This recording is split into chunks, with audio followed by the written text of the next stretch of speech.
Hi everyone, it's Eric from ecartman12.blogspot.com and welcome to my full review of the Samsung Galaxy S3 mobile phone. A big thank you must go to Vodafone for sending this handset over to review. You can pick this up from vodafone.co.uk free of charge for £41 a month. Now, before I actually get onto the actual phone, I wanted to talk about these earphones that I actually said to you in the unboxing. I'll actually tell you how they were performing. These earphones are absolutely stunning. They're fantastic. The sound quality is really clear. There's not exactly the highest amount of detail in there, but for box standard earphones, these are absolutely stunning. You don't get anything like this from HTC's earphones or from Apple's earphones. They should really be listening up, because this is what the earphones should be like. Because you don't, when you go get earphones from HTC or Apple, when you get built your box standard earphones from them, you always keep in mind you got to replace them. But these, you don't really have to replace them unless you really want the high bass and high bass from Monster earphones.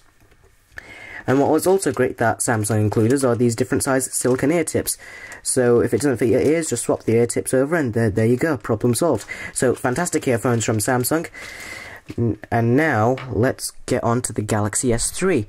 Now I've had this handset for just over 3 weeks now, and I'm going to be letting you guys know what I think of it. And also, it's ever so slightly thicker than the Galaxy S2, which is 8.49mm thick, compared to this being 8.6mm thick, which is absolutely fantastic. And also, normally when I got this screen is slightly bigger than the screen you get on the Galaxy Nexus. And when I took the Galaxy Nexus out of the box, I was thinking that is a huge phone. You know, the screen is huge. The screen on this is huge when you're actually using it for watching movies and stuff, but the majority of the time when you look at it, when you're holding it, it doesn't feel like it's a very big phone. It feels like it's just the right size. I don't know what Samsung did, but it feels absolutely fantastic to hold, and it doesn't feel too big like the Galaxy Nexus did. So, props to Samsung for that. Now, let's talk about this area down over here. Now, here's a physical button which acts as a home button. And you've also got, if the camera picks it up, a backlit back button and a menu button. I'm glad that Samsung gave it a menu button, because many Android handsets are abandoning the menu button right now. But the menu button is actually something that is very great to have on Android phones, and I'm glad that Samsung kept it in the Galaxy S3. It made a lot of my tasks much easier, and it didn't take up, and they didn't put a menu button on the screen to take up some of the screen real estate, which is normally quite annoying. Now, let's cover off the bad points of the Galaxy S3. Now, the phone is not as fast as it should be. 1.4 GHz quad-core processor, I think it should be more snappy than it actually is. It's not to say it's not fast at all, it is a very fast phone. Although it's not demonstrating that right there, but it's a very fast phone. But as you noticed there, it does have the occasional lag. But when you're doing the majority of the stuff like web browsing and stuff like that, it is a very fast phone. And especially when you go into the widgets and everything and, you know, customize your phone, is just an absolute joy. So I do think that it is a little bit of a shame that it's not as fast as it could be when you take into account its specs that it has on board. Another thing I did not like was the sound quality when you're doing video recording. Now, you can record up to 1080p HD video, but unfortunately the sound quality does differ, and it is just average. And that being said, the video quality was very good, but the sound quality not being particularly good sort of did take away from that, which was really not very good. Another thing I didn't really like was the build quality. Now, the build quality, when you actually hold it, it does feel like plastic, yes, but it doesn't feel like cheap plastic. Like, I feel like if I drop this, it's just going to smash and break or whatever, you know. It does still feel like it's made of good quality plastic. However, as many of you guys know, the plastic back on Samsung handsets are very flimsy. At first, this was an annoyance to me, but then I was thinking that, then again, to keep the phone thin, this has to be thin. So, I can't really blame Samsung for that. And now, another thing I did not like was that the auto brightness is not very accurate on this mobile phone. It tends to shoot up and down in different conditions, and it's very noticeable when it's changing between brightnesses, which is something you never normally get on other mobile phones, and it is a real annoyance to see the brightness go up and down on this. So I just always set it to manually set the brightness myself. Another thing I did not like was the Samsung keyboard and email app. Now, as you can see, here's the email application from, which is what you get on Samsung handsets. If I want to delete a bunch of emails, I can press delete. And it does take some time. Here it did it much quicker, but normally it does take quite a bit of time. And that's something that's really annoying. That's something that Samsung should not have tampered with, really, the email, and plus the keyboard. So now if I'm going to type with the keyboard, as you can see, I'm going to write down, this is a test. And look, it's brought up twist. Now, I did a little mistake over there, but the annoying thing is, I'm pretty sure you all know, is when you write something down, for example, understand, you can see I wrote down under S, but there's no S over there, so it makes me sometimes get confused and think, have I put the S in? Then I think I haven't, I put another S in, then I do it, and then you can see I've just done a mistake over there. I don't really tend to look at this little bit over here, but it's something that's really, really annoying. I think Samsung should have just left off the keyboard. That being said, the keyboard is very nicely spaced, very big, especially in this landscape orientation, and you can get away with installing a third-party keyboard, but I really wish Samsung, out of the box, would not have tampered with the keyboard, because the autocorrection really is not very good. And the last thing I didn't really like was S-Voice. Now, you can double tap the home button in order to access it, but I've disabled that, which for a reason I will tell you right now. Let's just disable that. Now, the reason I disabled S-Voice by double tapping the home button is because when I double tap, when I just press the home button once, it does take some time to get back to the home screen. And that is really annoying, and that happens with everything. So if I go to the internet browser, now I'm going to press the home button. It took a bit of time. It did it a bit faster there, but normally it always takes about 2 seconds. So what I always do is go into settings, disable that, and then I press the home button, and it's much faster. The reason why it takes longer is because it's always waiting for you to tap again, so it'll launch S-Voice. If you disable that, it'll be much faster, so I would highly recommend you do that. Back onto S-Voice. I'm just not really a fan of... I did not understand. Yeah, shut up.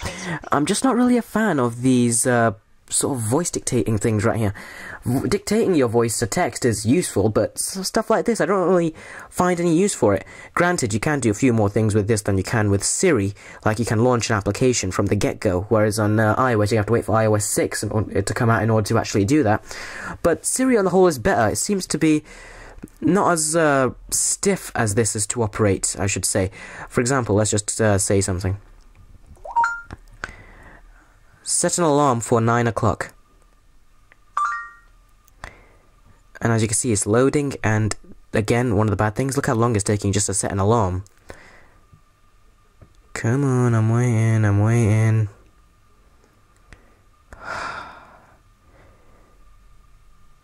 Come on, are you setting your own alarm as well? Hurry up. Alright, this is your alarm for 21. Should I save it? Don't. Cancel. I'll just cancel it myself. I don't want it anymore now. But as you can see, it does... Alright, I won't save this alarm. But as you can see, it does take quite some time in order to use S-Voice, and it does get some of the stuff done, but why would you want to use it? Just do the stuff manually. To tell you the truth, the only reason I have been using this for is to set the odd alarm and to make a note in my calendar or something. That's the only reason I really use S-Voice, but apart from that, it's pretty useless. You can launch apps with it, but again, why would you want to? You'd organize all your apps in folders like I have right here. So instead of double tapping to go into S-Voice, then asking it and then waiting for it to respond, you could just swipe from one screen to the other, go into your application that you would have asked it to launch. So S-Voice is quite pointless. However, with Android Jelly being on its way, it looks like Google have really hit the mark and actually done a better job there. So S-Voice is not a killer feature in this. The Siri is much better, but even Siri, I'm not really into these sort of voice command sort of stuff. I'll only be interested in them when they turn out to be like Javas from Iron Man, but that's not going to happen anytime soon.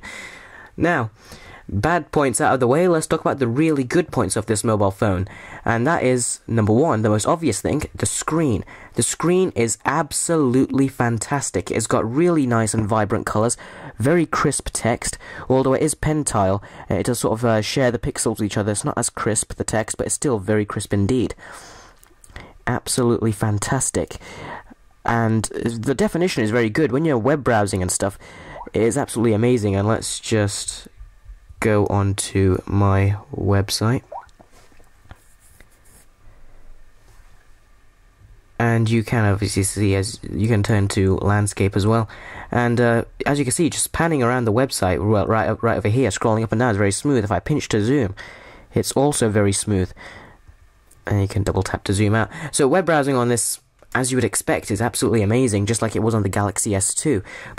But since you have a lot more screen real estate to work with, it just makes the overall experience much more delightful.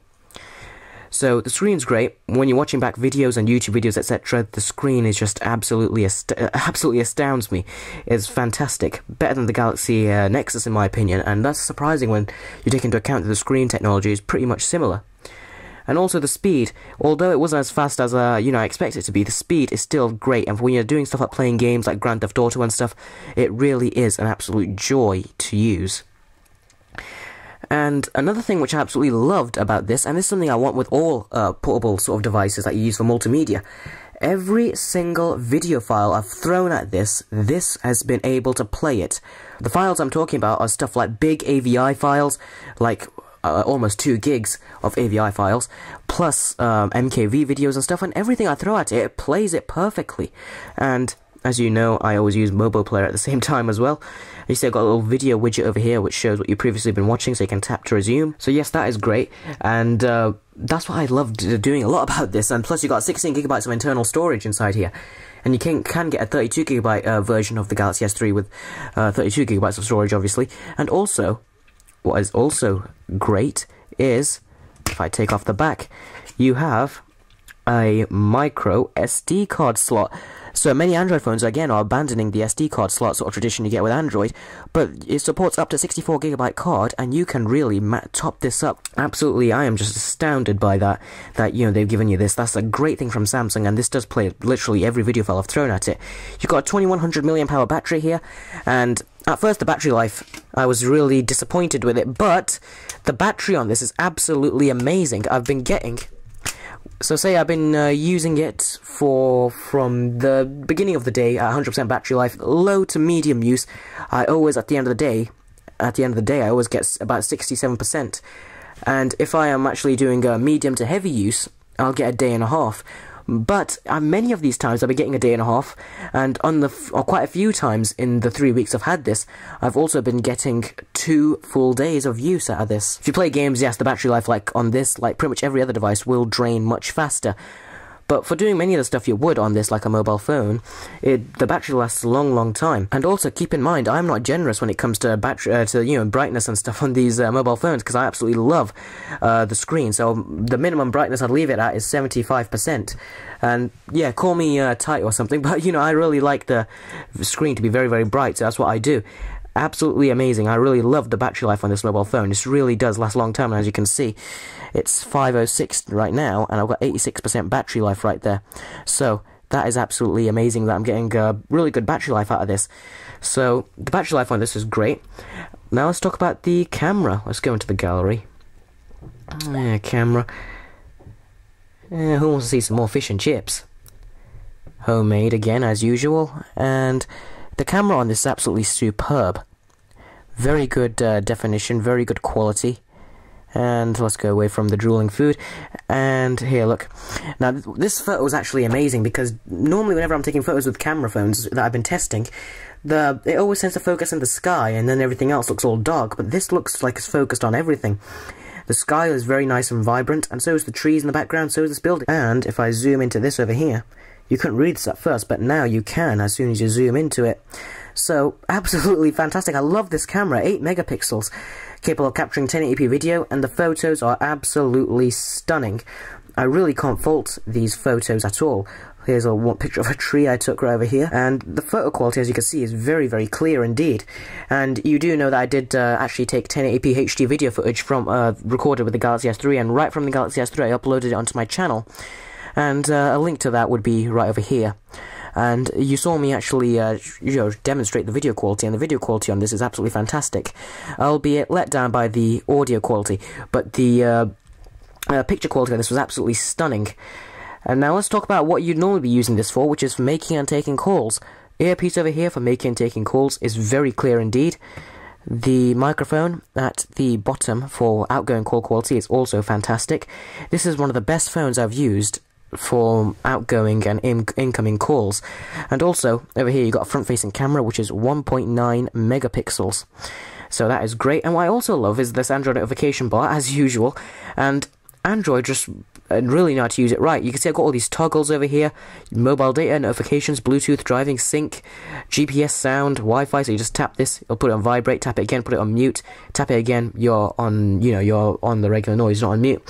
and you can enable, disable Wi-Fi and stuff. I just absolutely love the fact I can just manipulate all these settings just by pulling down this bar and then using all these.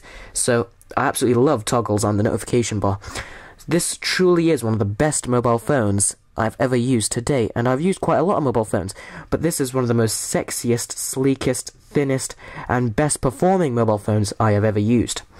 Whether you get this one or the HTC One X, it's sort of a mixed bag. You're gonna have to, if you either want Samsung's way of Samsung's new TouchWiz interface, which does seem to be rather nice, except, how they've altered the keyboard and the email app, then yes, you could go with this. Or if you want HTC's HTC Sense, then you can go with their HTC One X. You really can't lose your winner either way. You can choose either the Samsung Galaxy S3 or the HTC One X. If it's me, I'd probably choose the Galaxy S3.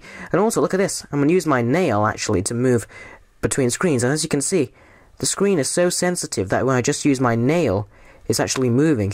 So this is absolutely really, really sensitive screen. The touchscreen on this is absolutely brilliant. The screen is glorious and everything. This is one of the best mobile phones I've ever used. Using it as a multimedia device, I would pay the £500 alone just to get this as a multimedia device. I really, really love this mobile phone. This is the Samsung Galaxy S3. Please do give the video a thumbs up. And follow me on Twitter by following @ecartman12. Thank you very much for watching. This has been Eric from ecartman12.blogspot.com, and I'll see you all in the next video.